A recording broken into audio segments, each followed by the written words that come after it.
Good morning दोस्तों। Building material के एक और चैप्टर कंक्रीट में आपका स्वागत है और इस वीडियो में हम कंक्रीट और उसकी क्लासिफिकेशन क्या है वो जानेंगे बस, ठीक है। बाकी और जो भी इससे रिलेटेड जो भी चैप्टर में है जो इम्पोर्टेंट है एग्जाम में वहाँ से क्वेश्चन बन सकता है तो मैं वो आगे कंटिन्यू वीडियो आती रहेंगी। तो व्हाट इज़ कंक्रीट? कंक्रीट एक कंपोजिट मैन मेड मटेरियल। भैया कंक्रीट आपको पता ही है हमारा मसाला, ठीक है, जो हम यूज़ करते हैं कंस्ट्रक्शन में, हमारे बिल्डिंग बनाने में, ठीक है, रोड बनाने में, ब्रिज बनाने में। तो इसने क्या बोला, डेफिनेशन देख लेते हैं। कंक्रीट एक कंपोजिट मैन मेड मटेरियल, इंसान के द्वारा बनाया गया material, is the most widely use building material in the construction industry. भाई ये सबसे ज़्यादा यूज़ होता है, ठीक है, बिल्डिंग मटेरियल जो हमारा जो इतने भी बिल्डिंग मटेरियल में आते हैं कौन कौन से प्रोडक्ट हैं तो उसमें सबसे ज़्यादा यही यूज़ होता है, ठीक है, in construction industry. It consist of a mixture of binding material. Binding material मतलब भाई जो एक दूसरे को जोड़े रखते हैं, चिपकाए रखते हैं, ठीक है। सच एज लाइम, लाइम बोले तो चूना, सीमेंट, वेल ग्रेडेड फाइन और coarse aggregates, water and other admixture to produce concrete with special property. वो भाई अलग होते हैं, किसी में कुछ एक्स्ट्रा मिला दिया जाता है ताकि उसकी सीमेंट अलग लेवल की होती है, अलग अलग तरह की क्लासिफिकेशन ऑफ सीमेंट मैंने आपको बताया था, टाइप ऑफ सीमेंट मैंने आपको बताया था, तो वो चीज़ें हैं। तो यहाँ पे ये बोला गया कि कंक्रीट को बनाने के लिए इट कंसिस्ट क्या है, बाइंडिंग मटेरियल। बाइंडिंग मटेरियल क्या है, चूना और सीमेंट बाइंडिंग का ही तो काम करते हैं, ठीक है। उसमें हम क्या मिलाते हैं भाई, फाइन और कोर्स एग्रीगेट होते हैं। उसके बाद हम वाटर ऐड करते हैं तो क्या है, रिएक्ट करके एक बाइंडिंग हमारा एक मिक्सचर रेडी होता है, ठीक है, वो हम यूज़ करते हैं बिल्डिंग में, कंस्ट्रक्शन वर्क में। Most of the ancient structure and historical building had been constructed with the lime concrete. चूना जो होता है वो काफ़ी लॉन्ग लाइफ चलती थी उसकी, ठीक है। The major factor responsible for wide uses of cement concrete are mouldability, early hardening और high early compressive strength, development of desired property with admixture to be used in adverse situation, stability for gunting and pumpability and durability। देखो lime का use क्यों कम हो गया भाई, cement है उसको वो ज़्यादा कंप्रेसिव स्ट्रेंथ उसकी ज़्यादा है, ठीक है, और भाई इजीली अवेलेबल हो जाती है क्योंकि लाइम है उसको, तो उसका जो प्रोसेस है ना वो काफ़ी ज़्यादा कॉस्टली और ज़्यादा समय लेता है, ठीक है।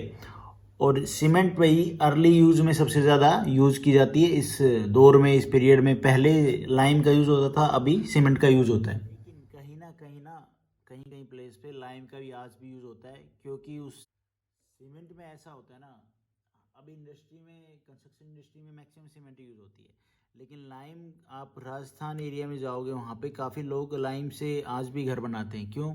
क्योंकि भाई वो एक तो ठंडा होता है, गर्मी में ठंडी एनवायरनमेंट रखेगा अंदर का और सर्दी में वो गर्म रखेगा, ठीक है। उसकी लाइफ भी सीमेंट से ज़्यादा होती है, तो इसलिए काफ़ी जगह पे आज भी लाइम को यूज़ किया जाता है, लेकिन वो काफ़ी कॉस्टली होता है, पत्थर को काट काट के बनाया जाता है, तो ये चीज़ है। उसके बाद है क्लासिफिकेशन ऑफ कॉन्क्रीट्स। सबसे पहले base on cementing material. Cementing material में क्या बोला गया भाई, लाइम और सीमेंट के ऊपर ही तो आप कॉन्क्रीट बनाओगे ना, और क्या होगा।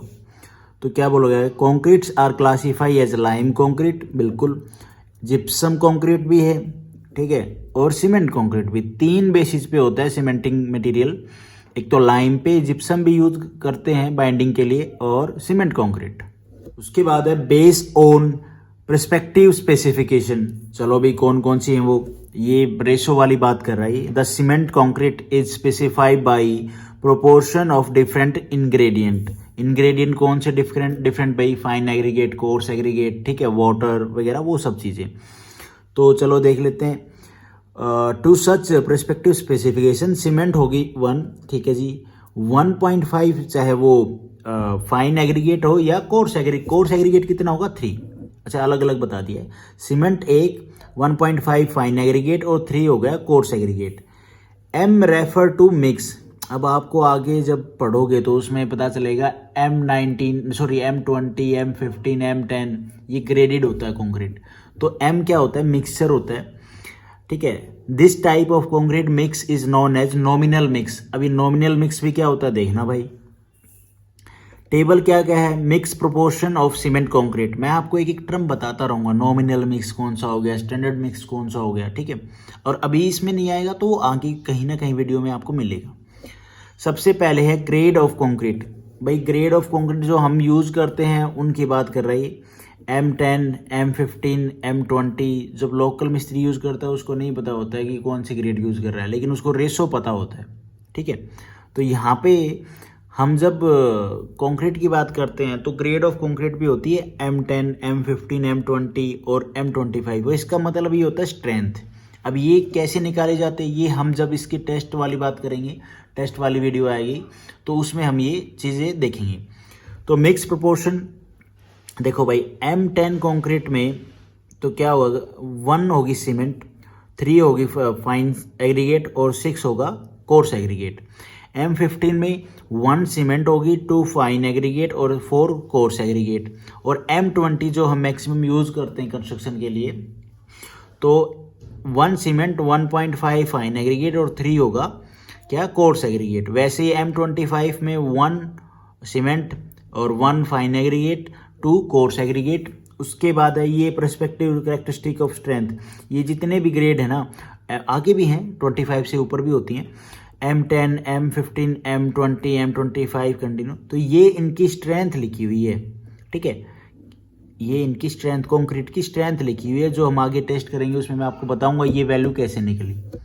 उसके बाद है base on performance oriented specification. क्या है देखो, when the concrete property such as strength, water cement ratio, बिल्कुल कॉम्पैक्शन फैक्टर और slump ETC are specified, the concrete may be classified as design mix concrete. बिल्कुल भाई डिजाइन मिक्स कंक्रीट तो होगा, क्योंकि इनकी जो भी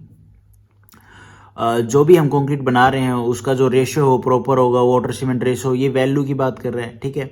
ये सारी चीज़ें बिल्कुल परफेक्ट हैं तो डिजाइन मिक्स में आएगा। नॉमिनल मिक्स में ऐसा होता है कि अभी मैं थोड़ा सा एक आइडिया दे देता हूँ कि नॉमिनल अपने हिसाब से भाई थोड़ा बहुत ऊपर नीचे हो गया चलेगा, लेकिन जो रेशो है उसकी स्ट्रेंथ कोई चेक थोड़ी नहीं करता है। डिजाइन मिक्स में तो आपको चेक करनी होती है जो आप कंक्रीट बना रहे हो उसकी स्ट्रेंथ सही है या नहीं है। For a design mix concrete the mix is design to produce the grade of concrete. जो मैंने आपको पीछे बताई वो ग्रेड आनी चाहिए। भाई आप रेशियो तो डाल रहे हो लेकिन वो ग्रेड नहीं आ रही है, तो कहीं ना कहीं तो गड़बड़ है। आपका जो मिक्सचर है उसमें किसी की क्वांटिटी कम है या फिर ज़्यादा है, ठीक है। Having the required workability and a characteristic strength not less than the appropriate value as. भाई आपने मिक्स तो रेडी कर लिया और आप भाई डिजाइन मिक्स पे काम कर रहे हो, तो डिजाइन मिक्स में भाई जो चीज़ें हैं वो प्रॉपर एक्यूरेट होनी चाहिए, वो नहीं आ रही हैं, ठीक है। उनकी जो वैल्यू है, जो कैरेक्टरिस्टिक स्ट्रेंथ है वो कम आ रही है, ठीक है, जो अप्रोप्रिएट होनी चाहिए वैल्यू उससे। और वो वैल्यू भाई जो कैरेक्टरिस्टिक स्ट्रेंथ है वो कौन सी है देखो, based on grade of cement concrete depending upon the strength, Newton पर mm स्क्वायर में स्ट्रेंथ होगी ऑफ कंक्रीट। क्यूब कौन सा यूज करते हैं जो निकालने के लिए स्ट्रेंथ निकाली गई थी, तो 150 mm साइड एट 28 डेज के लिए इसको कंक्रीट डाल के रख दिया जाता है। ये मोल्ड होता है, ठीक है, उसमें कंक्रीट डाल के और रख दिया जाता है 28 डे तक, और उसकी क्योरिंग की जाती है, तराई जिसको हम बोलते हैं। ग्रेड ऑफ सीमेंट कंक्रीट देखो भाई, मैंने आपको वहाँ पे 2-3 ही बताई थी, M10, M15, यहाँ पे मैंने सारी बता दी हैं लगभग।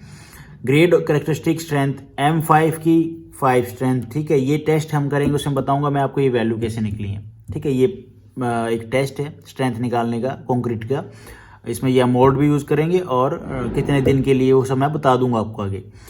M7.5 की स्ट्रेंथ इतनी, 10 की इतनी, 15 की वही सेम ही है सबकी, ठीक है। 20, 25 ये स्ट्रेंथ है, मिक्स की स्ट्रेंथ है, जो मिक्सचर हम बना रहे हैं उसकी स्ट्रेंथ की बात कर रहे हैं। तो वहाँ पे हम बोलेंगे M10 कंक्रीट, M20 कंक्रीट, वो चीज़ें। उसमें ऐसा है कि स्ट्रेंथ तो बताई गई है भाई, कौन सा लो स्ट्रेंथ में आएगा किसकी। भाई अब जो ये वैल्यू हमने देखी M20, M25, M5, F10, तो कौन सा भाई कंक्रीट जो उसकी स्ट्रेंथ है वो लो में आएगी, मीडियम में आएगी, हाई में आएगी, वो बता दी यहाँ पे। जो लो स्ट्रेंथ कंक्रीट होगी उसकी जो वैल्यू है, अगर 20 न्यूटन पर एम स्क्वायर से अगर किसी की वैल्यू आ रही है तो वो लो स्ट्रेंथ कंक्रीट में आएगा। ये हो गया सीधा पॉइंट, एग्जाम में डायरेक्ट पूछेगा आपसे। मीडियम स्ट्रेंथ कंक्रीट में 20 से 55 न्यूटन पर एम स्क्वायर जो मैक्सिमम हम यूज करते हैं, ठीक है, जो भाई कंस्ट्रक्शन वर्क में इतनी ग्रेड इतनी स्ट्रेंथ होती है। हाई स्ट्रेंथ कंक्रीट में मोर देन 60 न्यूटन पर एम स्क्वायर, ठीक है, ये हो गया। तो ये वैल्यू बता दी कि लो में, मीडियम में और हाई में कौन कौन सी, तो ये वैल्यू बता दी है कि भाई लो, हाई और मीडियम में कितनी वैल्यू होनी चाहिए, कहाँ तक वेरी करनी चाहिए। बेस ऑन बल्क डेंसिटी, अब ये भी टेस्ट निकालना पड़ेगा अपने को कंक्रीट का, ठीक है। Super heavy over 2500 kg per metre cube, dense में 1800 से 2500 kg metre cube, light weight में 500 से 1800 kg मीटर क्यूब और एक्स्ट्रा लाइट वेट में below 500 kg per metre cube. इस पे ना मैं एक और वीडियो बनाऊंगा जिसमें हम बात करेंगे कंक्रीट की बल्क डेंसिटी कैसे निकालते हैं और बल्क डेंसिटी कंक्रीट के केस में क्या होती है। उसके बाद सिर्फ आप अभी भी इतनी वैल्यू याद रख लो, ये डायरेक्ट एग्जाम में बन जाता है यहाँ से question. Base on place of casting, casting बोले तो इधर से उधर मसाले को पहुंचाना, मिक्सचर को, कंक्रीट को पहुंचाना। तो क्या है, when concrete is made and place in position at the site it is known as in situ concrete. When use as a material for making prefabricated unit in a factory is known as precast concrete. Simple सी language में ये समझ लो, ये हमारी site है जहाँ पे काम हो रहा है, ठीक है, और यहाँ पे काफ़ी भाई भीड़ भड़ाका का एरिया है। तो क्या है, साइट बाहर लगाई, यहाँ पे कंक्रीट रेडी किया, ठीक है, और जो हमारा कंक्रीट मिक्सचर जो वो होता है, ट्रक होता है, सॉरी, उसमें डाल दिया और डाल के इसको यहाँ पे प्रीकास्ट कर दिया। इतनी सी बात है ना। और तो यही था क्लासिफिकेशन में। Thank you for watching this video.